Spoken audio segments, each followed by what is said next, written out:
অগণিত অসংখ্য দরুদ ও সালাম আল্লাহর সৃষ্টির প্রধান আকর্ষণ, বিশ্বসভার সভাপতি, সকল নবী রাসূলগণের মাথার তাজ, শামসুল হিদায়াত, বদরুদ্দুজা, সাইয়্যিদুস সাগালাইন, ইমামুল মুরসালিন, খাতামুন নবিয়্যিন ওয়াল মুরসালিন, আফতাবে নবুওয়াত, শাহনশাহে রিসালাত, সরকারে দো জাহাঁ, সুলতানুল মদিনা, নবিয়ুল আম্বিয়া, হুজুরে আকরাম, নূরে মুজাসসাম, নূরুন আলা নূর, সাইয়্যিদিনা হাবিবিনা শফিঈনা মাওলানা মুহাম্মদ সাল্লাল্লাহু আলাইহি ওয়াসাল্লাম। আল্লাহ তাআলা যাকে আজ থেকে প্রায় ১৫০০ বছর আগে প্রেরণ করেছেন সর্বশ্রেষ্ঠ ও সর্বশেষ নবী ও রাসূল হিসেবে, যার পরে আজ পর্যন্ত পৃথিবীতে অবশ্যই কোনো প্রকার এই নবী কিংবা রাসূল অবশ্যই আসে নাই, অবশ্যই এখনো নাই, অবশ্যই কিয়ামত পর্যন্ত আসবে না। বন্ধুরা, আপনার পীর সাহেবের মুখে শুনেছেন আমি ক্লান্ত, আমি সরওয়ার্দী উদ্যানে ছিলাম এবং এই মহাসম্মেলন আহ্বানকারীদের মধ্যে আমিও একজন, যে কারণে আমাকে এখানে আসাটা অনিশ্চিত ছিল। তো একটু বিশ্রামের পর আবার আল্লাহ সুযোগ দিলেন, মনটা চাঙ্গা হলো, আমি রওনা দিলাম। প্রিয় বন্ধুগণ, বক্তব্য আপনারা শুনেছেন, আমি খুব সংক্ষেপেই কথা বলবো। সূরা আল ইমরান থেকে দুটো আয়াত তেলাওয়াত করেছি, 16 এবং 17। এই দুটো আয়াতের মূল শিক্ষা হচ্ছে কিভাবে দ্রুত আল্লাহর ওলি হওয়া যায়। আমরা ওলি ভক্ত না, কিন্তু ওলি হওয়ার চেষ্টা করি না। আমরা মনে করি ওলি হতে মুরিদ লাগবে, খানকা লাগবে, বংশ লাগবে। বিষয়টা এরকম। মান কানা মুমিনান তাকিয়া কানা লিল্লাহি ওয়ালিয়া। মুহাম্মদ সাল্লাল্লাহু আলাইহি ওয়াসাল্লামের প্রত্যেক সেই উম্মত যার ঈমান আছে, তাকওয়া আছে, সেই আল্লাহর ওলি হয়ে গেছে। রাসূলুল্লাহ সাল্লাল্লাহু আলাইহি ওয়াসাল্লাম ১৫০০ বছর আগে আমাদের জন্য পূর্ণাঙ্গ দ্বীন ইসলাম রেখে গেছেন। সেখান থেকে শরীয়ত, তরিকত, হাকিকত, মারিফত নিতে হবে, ঠিক না? যারা শরীয়ত নিয়ে কাজ করেন ফকি এবং মুহাদ্দিস, তরিকত নিয়ে কাজ করেন পীর মাশায়েখগণ, কেউ দ্বীন ইসলামের বাইরে না। ইসলামের কোনো ভাগ নাই।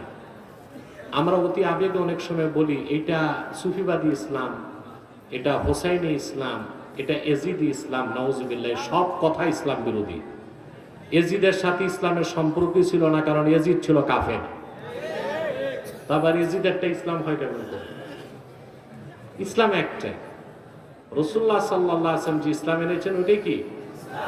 এর বাইরে কোনো ইসলাম, শরীয়ত, তরিকত, হাকিকত, মারিফত আছে মাইরের পর কি আছে? কালেমাও একটাই, আল্লাহ রসুলের কালেমা, আল্লাহর কালেমা। ইয়াজিদের কালেমা বলতে কোনো কালেমা নেই, বুঝতে পারছেন? বরং ইয়াজিদের সাথে কালেমার কোনো সম্পর্কই ছিল না। এই কথাগুলো যেন আমরা সতর্কতার সাথে মনে রাখি এবং উচ্চারণ করি। প্রিয় বন্ধুগণ, তা আমরা প্রত্যেকেই আল্লাহর ওলি হতে চাই, চাই না ভাই? কিন্তু ওলি হওয়ার পদ্ধতি জানি না। আল্লাহ এখানে সূরা আলে ইমরানের 16 এবং 17 দুই আয়াতে তার ওলিদের কথা বলেছেন। আমরা প্রত্যেকেই এই কাজগুলো করে আল্লাহর ওলির মর্যাদা লাভ করতে পারি। আল্লাহ রাব্বুল আলামিন বলেন, আল্লাযীনা ইয়াকুলুনা রাব্বানা ইন্নানা আমান্না ফাগফির লানা যুনুবানা ওয়া কিনা আযাবান নার। যারা বিনয়ের সাথে বলে, হে আমাদের রব, আমরা ঈমান এনেছি, তুমি আমাদের গুনাহগুলো মাফ করে দাও আর আমাদেরকে জাহান্নামের আগুন থেকে বাঁচাও। সুবহানাল্লাহ বলবেন।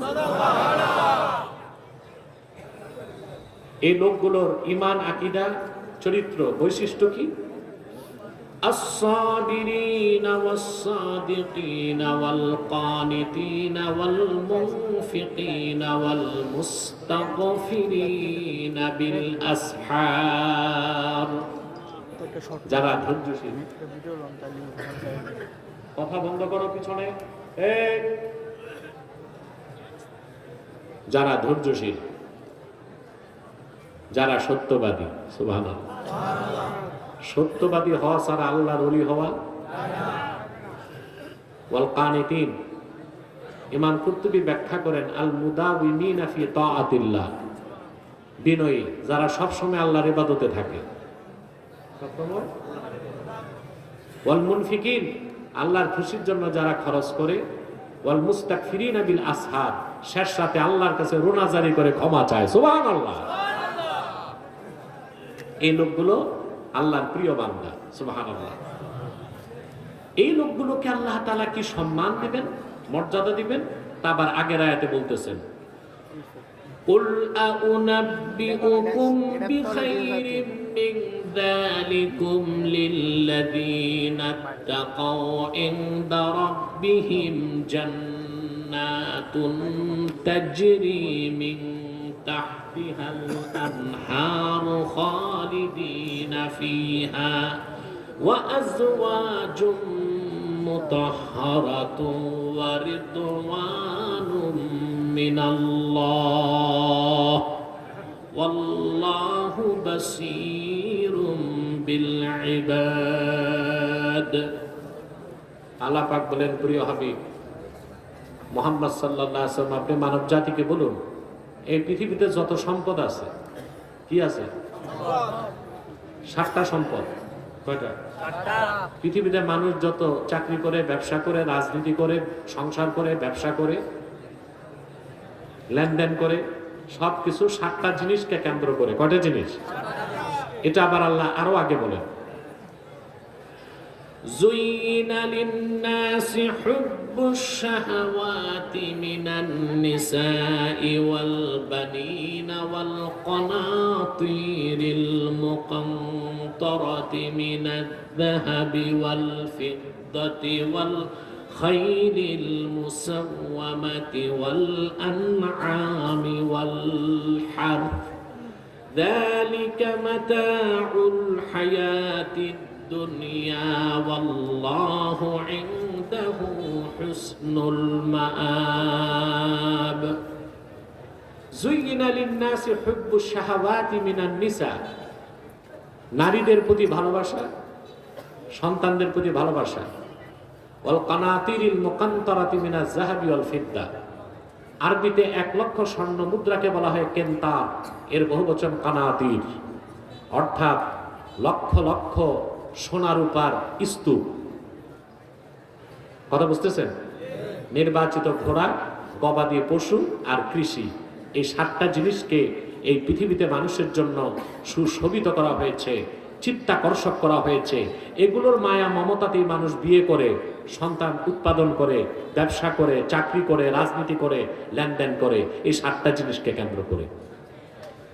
কথা বুঝতেছেন? এগুলোকে চিত্তাকর্ষক করা হয়েছে, সুশোভিত করা হয়েছে। যদি এগুলো না থাকতো তাহলে কেউ বিয়ে করতো না, সংসার করতো না। মানুষ আর গাছের মধ্যে পার্থক্য? কথা বুঝতেছেন? মনোযোগ নিয়ে বসছেন সবাই? এই সংসার দুনিয়াদারি করার জন্য এগুলোকে সুশোভিত করা হয়েছে, চিত্তাকর্ষক করা হয়েছে। কথা বুঝতে পারছেন? এই জন্য যারা ইমানদার আল্লাহওয়ালা তারাও বিয়ে করে, কারণ তাদেরও নারীর প্রতি ভালোবাসা আছে। যারা কাফের মুশরিক বেঈমান তারাও বিয়ে করে, তাদেরও নারীর প্রতি ভালোবাসা আপনাদের আছে? চিন্তায় পড়ে গেছে, বিয়ে তো করি নাই। আরে ভাই, মায়ের প্রতি ভালোবাসা আছে না? বোনের প্রতি, স্ত্রীর প্রতি, সবই তো নারী, ঠিক না? এক এক ভালোবাসা, এক এক কথা। আপনারা শুনবেন, আল্লাহর ওলি যারা ছিলেন আগে, তারা 3টা 4টা করে বিয়ে করতেন। মনুদ্দিন চিশতি রহমতুল্লাহ 3টা বিয়ে করেছিলেন, গাউস পাক 4 বিয়ে করেছিলেন, শাহ কারামত আলী জনপুর রহমতুল্লাহ 3 বিয়ে করেছিলেন। তাদের বিয়ে আর নাফরমান বেঈমান দুনিয়াদারের বিয়ে কি এক? তারা অধিক বিয়ে করতেন দিলের সাফাই। সুবহানাল্লাহ, এটাও একটা তাকওয়া। এটাও কি তাকওয়া? তবে ভুল বুঝবেন না যে যত পারো বিয়ে করো, দোজাহানের কামিয়াবি হাসিল করো। আপনাদের কুমিল্লা এক মৌলবী সাহেব আছে, ফতুয়া দেয় 4 বিয়ে করো, 4 বিয়ে করা সুন্নাত। এটা কোরআন শরীফের কোথাও নাই, হাদিসও নাই। 4 বিয়ে করা জায়েজ, অনুমোদন আছে, সুন্নাত বলার কোনো সুযোগ নাই। আল্লাহ বলছেন ফানকিহু মা তাবা লাকুম মিনান নিসা মাসনা ওয়া সুলাসা ওয়া রুবা। পছন্দের মেয়েদেরকে বিয়ে করো 2টা, সম্ভব হলে পারলে 3টা, সম্ভব হলে পারলে 4টা। ওয়া ইন খিফতুম আল্লাহ তা'দিলু ফাওয়াহিদা। আর যদি ইনসাফ করার ভয় থাকে, ইনসাফ করতে পারবা না, তাহলে একটা। কয়টা? একটা। যারা মেড ইন বাংলাদেশ তাদের একটাই চলবে, কি বলে? আর যদি ইকোনমিক্যাল ক্যাপাবিলিটি থাকে, বডি ফিটনেস ঠিক থাকে, তাহলে করতে পারে, যদি অশান্তি না হয়। কি না হয়? কথা বুঝেন না? এক মহিলা ঢাকা 14 আসনে সে নমিনি পেয়েছে, বুঝলেন? মানে এমপি হবে একটা বড় দল থেকে। এই মহিলা এমপি হওয়ার আগে হুঙ্কার করতেছে 4 বিয়ে করার অধিকার মুসলমানকে কে দিছে? পুরুষদেরকে 4 বিয়ের অধিকার কে দিছে? এটা আল্লাহর পক্ষ থেকে অধিকার দেয়া আছে, ফরজ ওয়াজিব সুন্নাত না, অনুমতি আছে। কেন?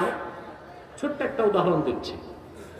বাংলাদেশে 2024 সালের জরিপে দেখা গেছে যত পুরুষ আছে, বুঝলেন, পুরুষ আছে 8,30,00,000, আর মহিলা আছে 8,56,00,000, 16 লাখ বেশি।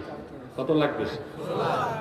এখন একজন মানুষ যদি একজনই বিয়ে করত, বাইরে যদি আইন না থাকতো, তো 16 লাখ মহিলার বিয়ে করতে কে আসতো? কথা বলেন। আল্লাহ যা দিছেন চরম যৌক্তিক এবং বৈজ্ঞানিক, ওটা বুঝার মতো জ্ঞান তো ওই নোংরা মহিলার হয় নাই, কারণ এটা তো তাসলিমা নাসরিনের উত্তরসূরি। আমি তার দলকে বলছি, তারে তওবা করাও, নতুবা নমিনেশন ক্যান্সেল করো। তার মতো নষ্ট ভ্রষ্ট জাতীয় সংসদকে দূষিত করবে, করবে কিনা? প্রশ্ন করে 4 বিয়ে করার অধিকার কে দিছে? প্রিয় বন্ধুগণ, তো মুমিন মুসলমান তারাও নারীর প্রতি ভালোবাসা আছে, কাফেরদেরও সোনা রূপা। এই দুনিয়ার বড় সম্পদ হচ্ছে সোনা আর কি? স্বর্ণ রূপা। কি এই যে পৃথিবীতে যা দেখেন, টাকা, ডলার, পাউন্ড, রিয়াল, দিরহাম, দিনার, এগুলো তো কাগজ। এগুলো কি? আল্লাহ সম্পদ বানায় দিয়েছেন, মূল কারেন্সি বানায় দিয়েছেন 2টা, সোনা আর রূপা। পৃথিবী যতই আধুনিক হোক, সোনা রূপার মূল্য কখনো কমবে না।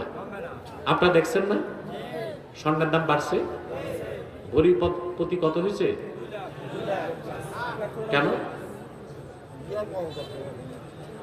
এই রিয়াজ কোথায়? এখানে পিছনে আওয়াজ টাওয়াজ বন্ধ করতে হবে। প্রতি বছরই কষ্টটা করতে হয় আমাকে, পিছনে হাঁটাহাঁটি চলবে না। এখন লঙ্গরখানাও খোলা থাকবে না, খাওয়ার কাজও বন্ধ, একদম বন্ধ।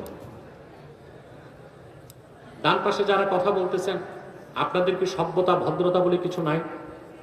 কোরআন শরীফের মাহফিল হচ্ছে, আদব তো রক্ষা করবেন।